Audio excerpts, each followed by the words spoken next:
Welcome back. You're here at Conference Live. I'm Jerry Katzman. You are at RealCom 2017 getting the behind-the-scenes look at everything. And I'm so delighted that Matthew Toner, who was one of our keynotes today, is also joining us right here at Conference Live. Thank you and welcome. Thank you. How are you enjoying the conference so far? Yeah, having a great time out here in San Diego. What are some of, obviously there's been a tremendous growth in AI outside of the real estate space. What are some of the opportunities that you're seeing present now? Yeah, I would say, obviously there's a ton of things going on in AI inside of the industry, but I think imperatively, and kind of what I talked about this morning in the keynote, is that there's a fundamental divide between what's happening outside the industry and what's happening inside the industry.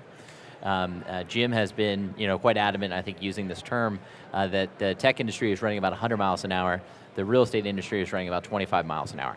And I would say, not only do I agree with that, but I think there's a couple fundamental things behind that people need to understand as to why.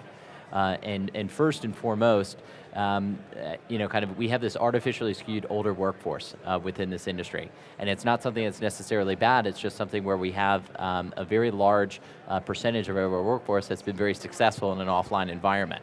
There's been no driving need to change and to adopt more technology, but as we're seeing more and more, not just millennial, but much more digital native and digital acceptance from all demographics coming into the industry, we're seeing a much higher rate of adoption there. Second, there's three primary drivers of this industry. We've got the rental revenue, we've got the cost of the building, we've got the cost of the debt. Technology, if it goes after those three areas, it's going to be a leading successor. It will be that transformative change that kind of upends this industry. Everything else is kind of value add. It's great to have, but it's not necessarily a need to have. What really excites you? I mean, when you look at AI, notes and things aside, what's really got you excited about the opportunity? So one of the things and one of the reasons why I'm in this industry is the fact that this controls the built environment. Everywhere around us, everything that we're interacting with on a day-to-day basis all runs out of the companies that you see here today. I work for CBRE, world's largest real estate company. If we can make substantive change in AI, in machine learning, it's greater efficiency, it's greater transparency in all the ways and all the energy and usage and built footprint that's around us, for ourselves, our children, everything that we do on both a personal and professional basis. What are some of the more unique or unconventional uses of AI that you're seeing, creative uses for it? Yeah, I mean, I think right now in the industry, mainly it's going all around, kind of leases, documentation, some of the filtering through of kind of this torrent of data that's out there.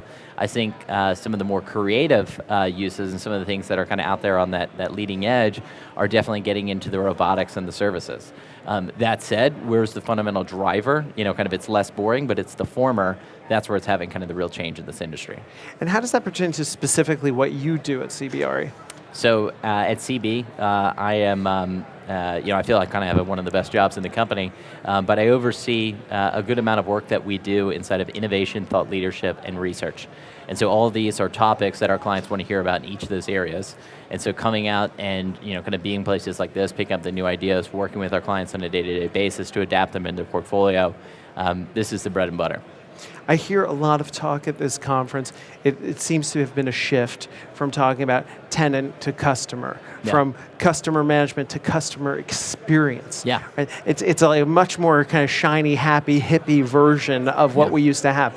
At the same time, I have friends who work at the CB Richard Ellis in Los Angeles, and the office environment has transformed. Do you think that this is a trend, or do you think it's here to stay, this sort of very soft touch way that we're dealing with this? Yeah.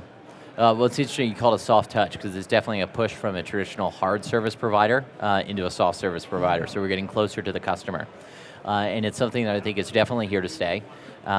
If you look at all the other industries that have been through this wave before this, media, financial services, telecom, increasingly healthcare, all of them are going the same road. They're doing it with success.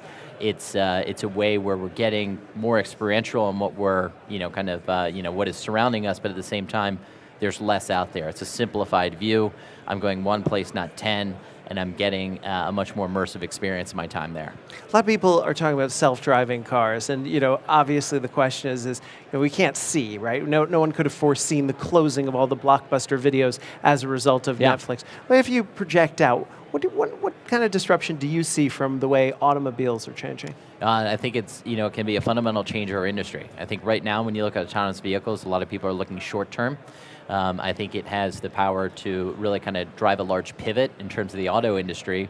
But when you look long term, I think it can fundamentally upend the real estate industry. You're looking at the ability to have 1/3 of the urban core that's currently dedicated to parking potentially reused, redeveloped. I mean, it's not going to all happen at once. It's going to be something over time, but that opportunity is there when you're not parking cars. What do you think they're going to do with those? Well, so here's the thing. I mean, this big divide is how much do you love your car, and do you get rid of it, and does it become, kind of like the new horse, where kind of a small amount of people keep them as stables. It's for fun. It's something you take out on weekends, but it's not necessarily something that you need to sit through the Monday to Friday commute in. So will I get rid of it right away? Probably not. But is it something over time where I think it will just become, almost it makes no sense not to? I see that happening for sure. CBRE has always been sort of at the vanguard of many of these areas. What do you think it is about the company, the DNA of the company, that keeps it in this position? Yeah, I mean, we're a very entrepreneurial company in terms of what you look at, from both a services and geographic basis. I think it's an ability to give people the opportunity to do what they're passionate about for the length of time that they're passionate about it, and then we've always got something else in the industry that they can grow into. One of the best parts about CBRE is that we've got buildings, people, and projects all over the world doing almost anything. And so if you ever find yourself unfulfilled, chances are you can find yourself fulfilled without having to leave the company.